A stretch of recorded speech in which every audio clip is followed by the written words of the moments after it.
It's 95.9 The River. What's going on? It's Nick down here in Studio B, but I get the pleasure to talk to Ron Romero here, who's the chairman of the Illinois Rock and Roll Hall. Let me start that again. Illinois Rock and Roll Museum on Route 66, who is putting on the Illinois Rock and Roll Hall of Fame ceremony coming up, I believe it is now in September. Ron, appreciate you hopping on with us and talking all things Illinois rock and roll. Hi, Nick. Thanks for having me on. Yeah, we're pretty excited about this year's Hall of Fame coming up. It's going to be pretty cool. And I know you guys had to reschedule it a few different times, right? And I think you were supposed to be around this time of the year, but things kind of get pushed back. But it kind of seems like that is turned into a blessing in disguise, isn't it? Well, let me tell you that the truth of the matter is there's a lot of arms and legs to make this happen. We have a lot of people to schedule. We have a venue to schedule. We have, there's so much to do. The first time around, we had to reschedule because there was some issues. They were doing some contractor work at the venue, and it kind of got long. It took longer than expected. So then we rescheduled. We found a date, which was going to be March 30th. And then we had some scheduling issues with some of the people who were going to appear. So we ended up rescheduling again. And again, we have to call all of the artists, all the people inducting, all the people who are the inductors, and everybody. And we found a date, September 14th of 2025. I know it's, it's a little bit later. So what we decided to do this year is we're going to combine 24 and 25 induction ceremonies. It's just one of those weird things that happened this last year and this year. And but the good thing is, as you said, blessing in disguise. I couldn't possibly put together a show and then not have headliners show up. And, we've got to give a good show for the price of the ticket. And now I'm confident it's a good value. I would say so. The headline being Disturbed coming down. They're going to be inducted. I believe they're getting the President's Award from the Hall of Fame. So they're going to perform a few songs. Smashing Pumpkins are going to be inducted, but from what I understand, they're not going to perform that night. But you're going to have some other big Illinois rock and roll heavy hitters performing too, right? Pumpkins are going to be inducted. Last I heard, Billy said that if he could make it, he's going to try to be there. And I'm just hoping and praying that when you see a musician near a stage, that they'll grab a guitar and jump in and do something. So there's nothing scheduled for him to do at this point, and he's still kind of tentative. But we have plenty of other things going on as well. Besides, in a very eclectic group. I mean, we're Disturbed on one end, and then you got Richard Marx on the other end. We got Susie Boggess, who's country music, on the different end. The Shy Lights coming out. Great music from the Shy Lights. Yeah. So we're all over the board, and I'm glad because I think it'll attract a lot of different people, and it's celebrating Illinois music. Give us some of the other names who have been inducted already into the Rock and Roll Hall or the Illinois Rock and Roll Hall of Fame, because this is it's going to be a combined third and fourth year. Is that correct?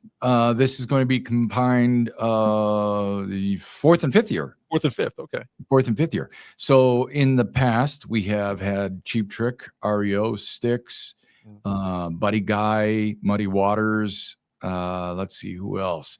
It's like when somebody says, "Hey, you play in a band? What songs do you do?" And you're like, "I don't know." But it's been a very long list of great Illinois artists for sure. And these shows that you put on, I shouldn't even call them, they're not concerts per se, but they're ceremonies and they're events that you put on with music as the centerpiece. And I was at the one where REO Speedwagon was inducted.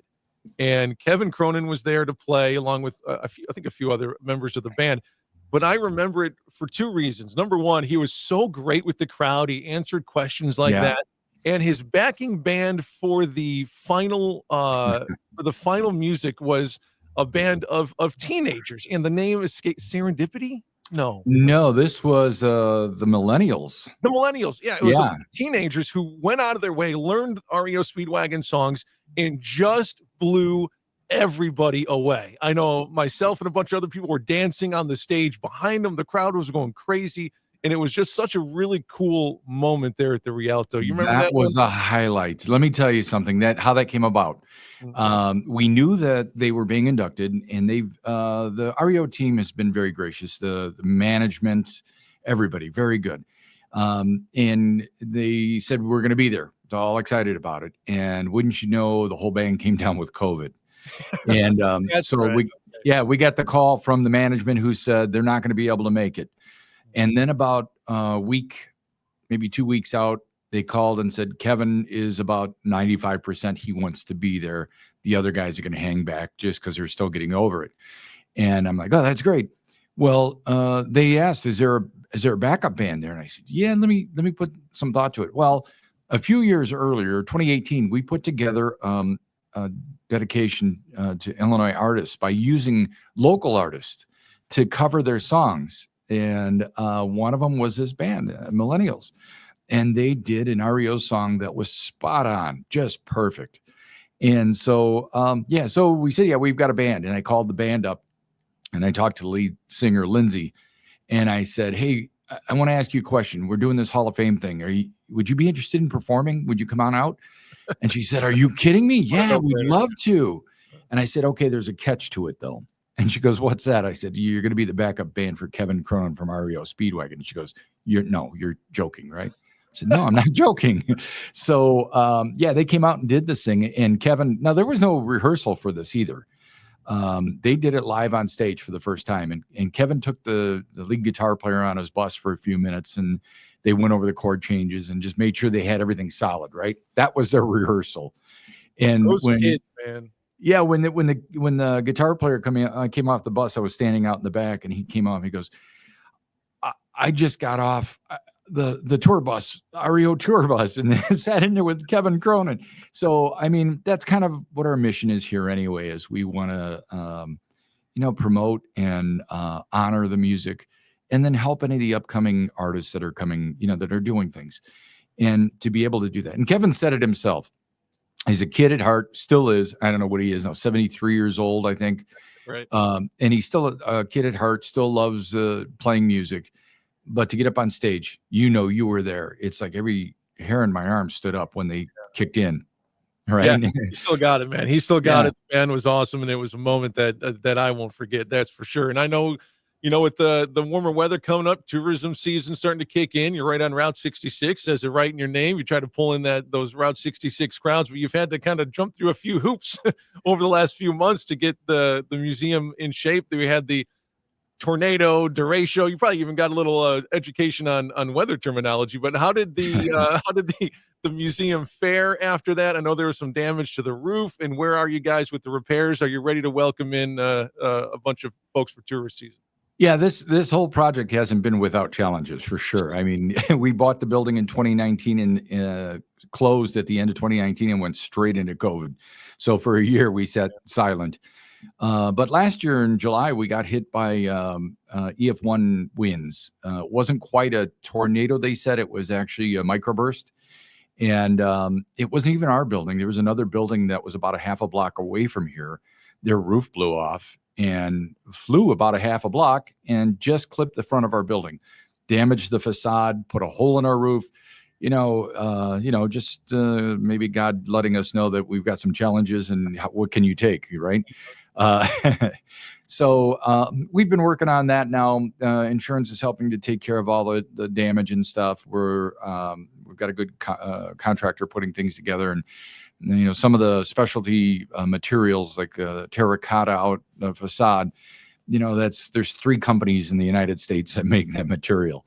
So again, that's our more challenges, but it's coming along. This year we should have the roof done it's going to take till 2026 to get the facade redone. Just because of the type of material and how long it takes to do that kind of stuff. But it's moving along. Historic downtown Joliet, right? Yeah, exactly. What a welcome, right? Not only you got weather, but you got materials. What makes downtown Joliet unique and special is the architecture and the material. Yeah. That's what also makes it very difficult to maintain. And that was one of the reasons why I chose Joliet. Is there's some great buildings here. Joliet is going through a resurgence. They're coming back to life. They put a lot of money into the downtown. There's still construction going on here. There's a lot of great restaurants and a lot of great stores. I can't say enough about what's going on here. And not to mention that the Joliet is the 3rd largest city in the state of Illinois and located right on Route 66. It had to be. So we're doing good with that despite the challenges. So give us a brief walkthrough of the museum as it sits right now. And when people walk in the doors, what kind of artifacts can they see? What kind of artists Sure. are represented there? So currently our first floor is open. We opened up last year. We actually had we had visitors from 47 different countries last year. Very surreal. But visitors come in, and when they come in the first floor, we have kind of different groups of things for musicians. The first floor is going to be based on blues, jazz, gospel, and country. It's a basic foundation for everything else, right? That's what we figured. But when you come in, there's some blues. There are some rock artifacts. We've got things from Chuck Berry. We've got things from Styx and REO and Cheap Trick, Muddy Waters. So it's a little mix of everything to give you the history of music and where it started here in Illinois. We're in construction on the second floor and renovation right now and repair. And that's going to be open this year. And that'll be a majority of the exhibit space. So a lot of the rock and the other stuff, other than the ones I just mentioned, will be on the second floor. And in the third floor, when we finish that off, that'll be a small little theater and an event space that we can rent out or, run during regular working hours. So there's plenty of things to see here. A visitor comes in now, takes about 45 minutes to an hour on the first floor alone. But when we get second floor, I'm sure it's going to be several hours that you could spend here. And I'm sure the price tag on everything you've had to do from the beginning to even in the future is pretty high. If there are people who want to help you and support the cause and support the history of Illinois music, what's the best way folks can do that? Is it straight donation? Is it buying merch? What can folks do? Yes to all of it. So this is a very, very grassroots organization. We started with $0 in our pocket. We fundraise. We have our gift shop, which you can kind of see behind me here a little bit. People donate. We get grants. Everything happens to make this happen. But as I tell people, I didn't come into this as a rich man. I'm not leaving as a rich man either. So we do ask you, we do sales online, a lot of cool merchandise, Route 66 related, music related, and of course our museum related. And then also people donate and become members. Membership is a big thing for us. We have over 1,100 charter members right now from 37 states, I believe. Wow. And if you want to become a member, there's great perks. One, you get to, when you're here in town, you get discounts at all the restaurants. You can get things, the stores here to discount. But you also get to vote in the Hall of Fame on the ballot. And 2025 is going to be coming up here shortly, in about a week. We're going to put the ballot out to the members.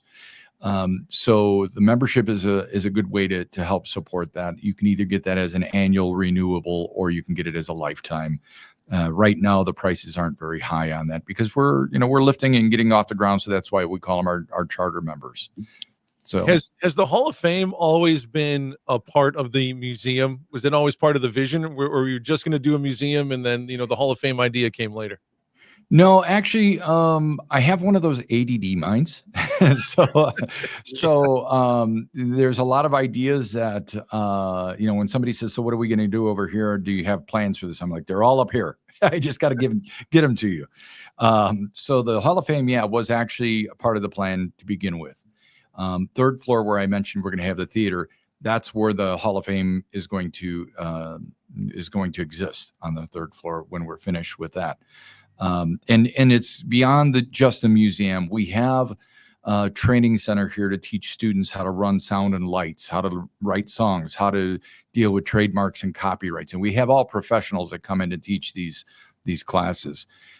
So we also have a music studio to record here. I'm sitting in our podcast studio now.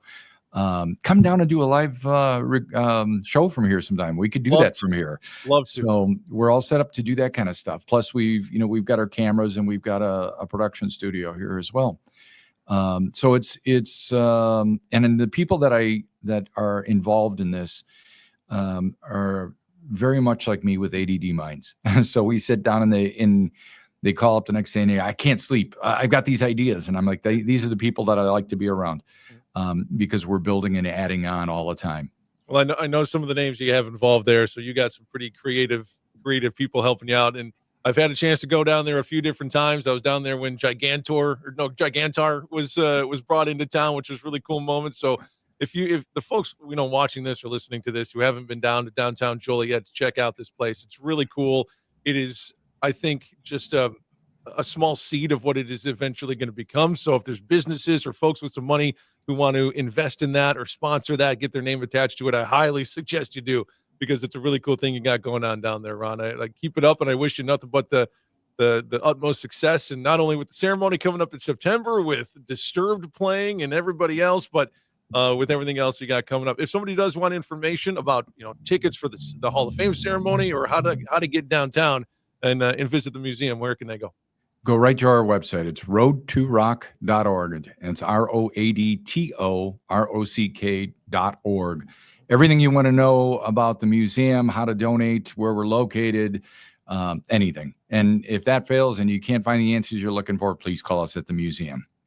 The number's on the website as well. There you go. I'll make sure we put it on the screen here too. We appreciate your time, Ron, and look forward to the big ceremony down there in September. Thank you, Nick. Take care.